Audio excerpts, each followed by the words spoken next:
El próximo 22 de febrero, es decir, este jueves, la Corte Suprema de Justicia tiene prevista una nueva sesión para ver si elige a la nueva fiscal general de la Nación, de una terna integrada por 3 mujeres preparadas y valientes, dueñas además de unas hojas de vida pues muy superiores a la del mediocre exfiscal Francisco Barbosa.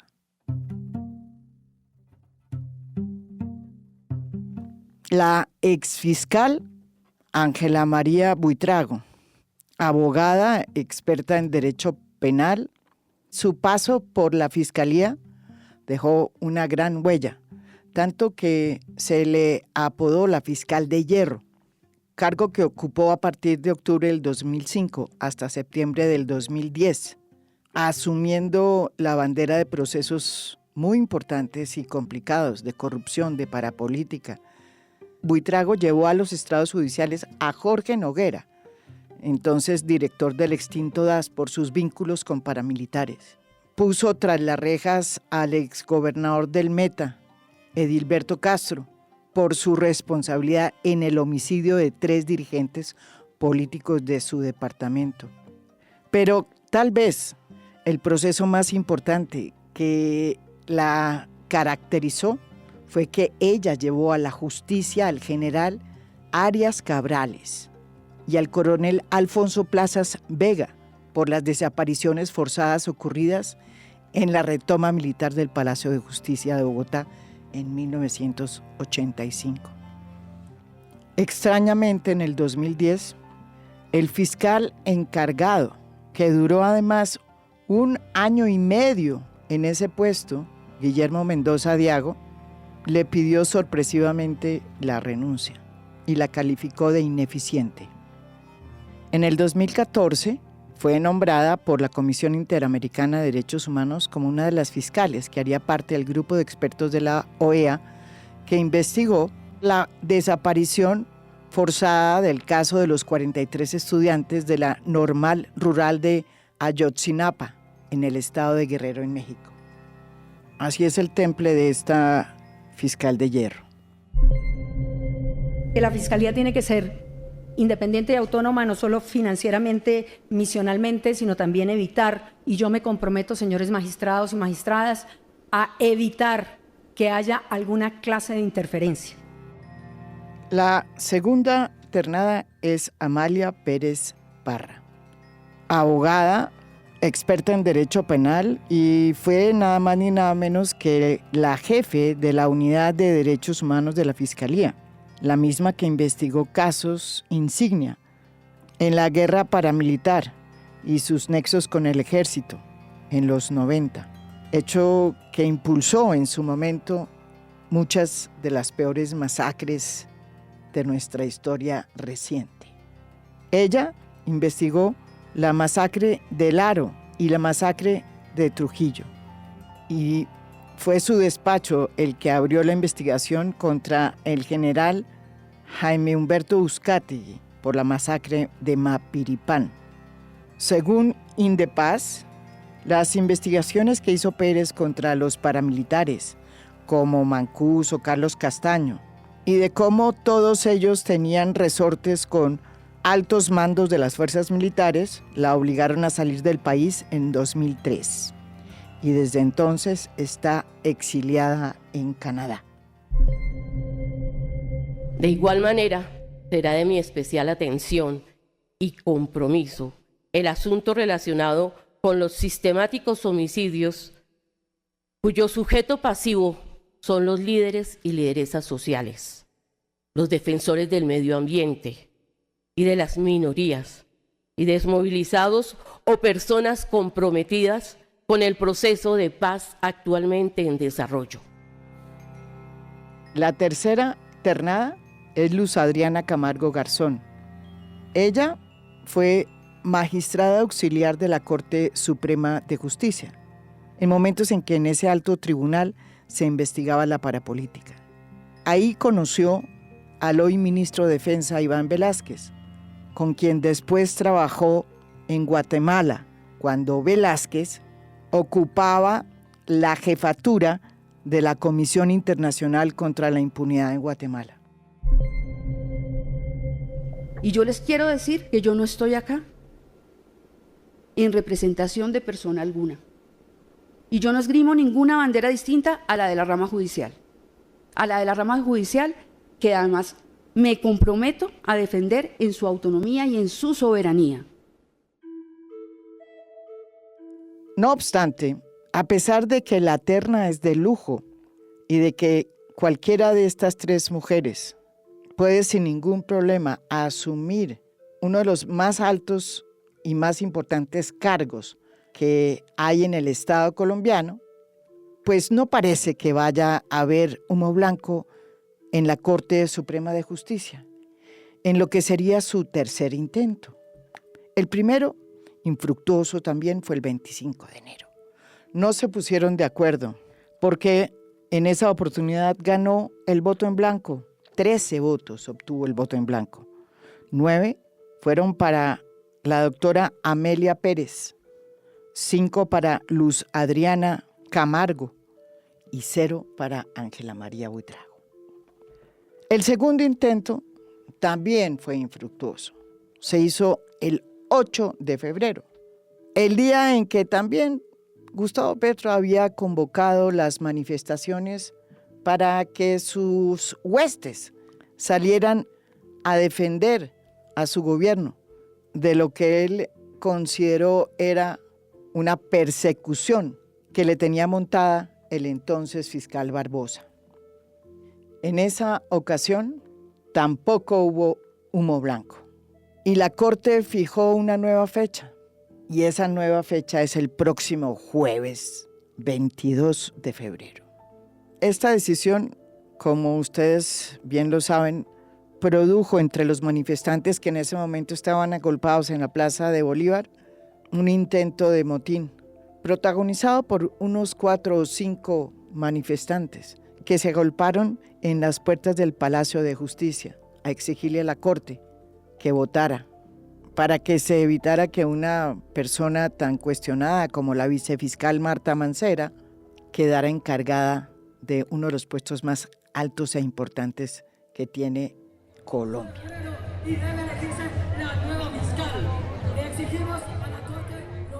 La verdad, aunque duela, es que hace rato la Corte Suprema de Justicia cambió sus criterios morales para elegir fiscal general.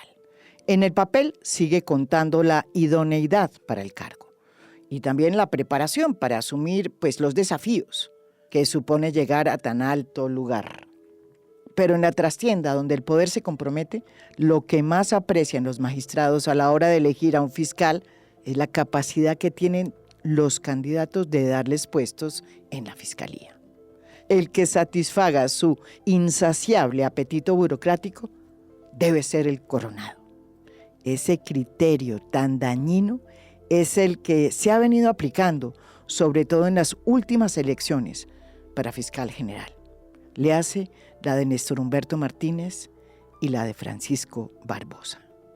Miren lo que dice aquí el exfiscal anticorrupción, Gustavo Moreno, sobre cómo fue que se hizo la repartija en la elección de Néstor Humberto Martínez y cómo se pusieron en puestos claves a fiscales de bolsillo que le respondieran al cartel de la toga que en ese momento se había apoderado de la justicia. Ellos van a decir que yo no manejé Odebrecht. Miren, el caso de Odebrecht llegó en diciembre. Me llamó el fiscal. Me dijo, pues conforme un equipo de fiscales que hagan caso, Moreno. Y yo me puse a la tarea de conformar un equipo de esos fiscales que hacen caso. Antes de que fuera elegido Francisco Barbosa como fiscal general, él le había dicho al país que iba a cambiar. Los fiscales, precisamente, que habían tenido que ver con la investigación de Odebrecht. Sin embargo, una vez llegó a su puesto, las cosas no cambiaron. Los efectos de esta pésima práctica clientelista han sido desastrosos para la justicia, pero a la Corte Suprema eso ni siquiera le ha importado. De hecho, le estuvo sin cuidado que Barbosa, el fiscal que eligieron hace 4 años, hubiese terminado utilizando la fiscalía para posicionarse como el candidato antipetrista, ni que hubiera utilizado su puesto para pasearse por todos los congresos de los gremios, insultando al presidente y diciendo que él era el salvador de Colombia.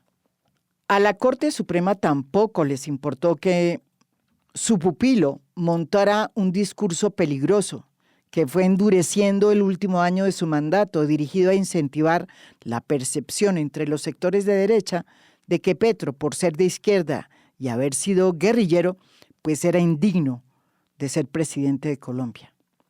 Barbosa incluso acusó al mandatario colombiano una y otra vez de haber acabado con las instituciones y en un hecho sin precedentes se dio el lujo de comparar su poder de destrucción con el que se le vio a Pablo Escobar en la época en que le declaró la guerra al Estado colombiano.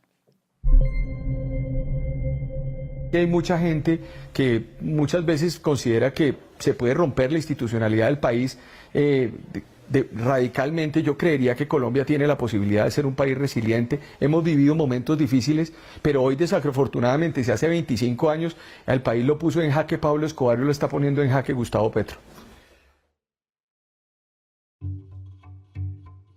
La Corte Suprema de Justicia miró siempre para otro lado. Y no solo se quedó callada con estos delirios, sino que tampoco vio razones para agilizar la elección del sucesor de Barbosa, ni siquiera cuando supo de la posibilidad de que fuera a quedar de encargada Marta Mancera, su cuestionada vicefiscal. La Corte Suprema sabía que Mancera traía a cuestas serias denuncias que la señalaban de haber protegido a funcionarios de la Fiscalía, que formaban parte de organizaciones criminales dedicadas al narcotráfico. Pero al parecer, a ese alto tribunal, esa información le pareció irrelevante, porque no hizo nada para evitar que Mancera terminara de encargada. Todo indica que la Corte Suprema de Justicia prefirió callar, porque de por medio estaban sus puestos. Ahora, en momentos en que tiene que cumplir su función constitucional de elegir a la nueva fiscal general de la Nación, tiene todas sus energías concentradas en ver si logra forzar la negociación en la trastienda, con la esperanza de que alguna de las candidatas suelte prenda y pueda empezar a negociar sus puestos en la Fiscalía. Pero claro, esta vez las cosas sí que no le están saliendo bien. Las ternadas, para su sorpresa, se han ido rehusando una y otra vez de caer en esa celada, lo que ha hecho que la Corte Suprema de Justicia ande inventándose molinos de viento para posponer la elección de la nueva fiscal y ocultar así la verdadera razón que los tiene en capilla. Un día dicen que no eligen porque no se han podido poner de acuerdo. Otro, porque están siendo presionados. Otro, porque no tienen garantías para cumplir con sus funciones. Como bien lo dijo el propio presidente de la Corte Constitucional, José Fernando Reyes, quien salió a los medios a plantear la idea de que la Corte tenía que aplazar la elección de fiscal porque después de los eventos del 8 de febrero no tenía garantías para cumplir sus funciones de manera libre y espontánea. Ya presionó la semana pasada. Doctor Reyes, le preguntaba por eso porque le oí diciendo, no sé si le entendí mal, si yo fuera presidente de la Corte Suprema, sacaría del orden del día la elección del fiscal hasta no poder elegir libremente y sin presión. Pues es decir, si un hecho como este se repite, es decir, si el 22 otra vez de nuevo prorrumpieran en las inmediaciones del Palacio con el tono de querer penetrar. Y usted sabe que después de que cae la primera valla, yo quiero repetir eso, después de que cae la primera valla no sabemos qué va a pasar, ¿sí? O sea, si es solo una cosa física contra los vehículos, las instalaciones, o si vamos más allá. Es decir, una persona prudente, cuando ve una cosa como esta, lo que tendrá que hacer, digo el presidente, es decir, mire, no podemos decidir hoy porque esto puede generar estos efectos, y mi primer misión también es proteger la vida de los magistrados, por ejemplo. La verdad es otra, y es tan vergonzosa que es mejor no decirla.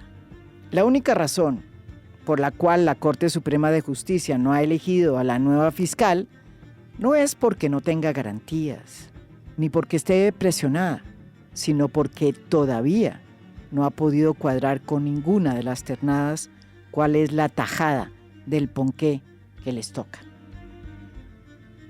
A Petro se le pueden criticar muchas cosas. Se le puede criticar por sus reformas, por sus discursos cósmicos, porque no gobierna, porque no ejecuta, porque llega tarde a todo lado y porque utiliza la protesta social, que debe ser libre y espontánea, para ponerla al servicio suyo. Pero en esta puja por la elección de la fiscal tiene la razón, en poner el énfasis en que la Corte tiene que elegir a la persona más idónea para ocupar tan importante cargo de las ternadas y no a la persona que más puestos dé. La elección de fiscal no puede seguir reducida a una operación clientelista, porque de por medio está la legitimidad de la fiscalía y la probidad de la justicia. Pero además, la elección del fiscal no se puede pactar en la trastienda ni en la penumbra, porque la fiscalía no puede convertirse en una posilga del clientelismo y de la corrupción, ni las cortes se pueden olvidar a quienes que en realidad sirven. Haber elegido a un mediocre como Barbosa y haberle permitido hacer y deshacer sin que la Corte Suprema de Justicia lo hubiera llamado a cuentas no habla muy bien de este alto tribunal. E instarlo a que elija a la nueva fiscal sin que de por medio haya ninguna prebenda burocrática no puede ser entendido como una presión, porque es su deber constitucional elegirla. Es cierto que en la Corte Suprema de Justicia hay magistrados probos que entienden y comprenden la dignidad del tribunal que representan. Ojalá esos se impongan en esta noche oscura de la justicia. Esto es A Fondo. Mi nombre es María Jimena Duzán.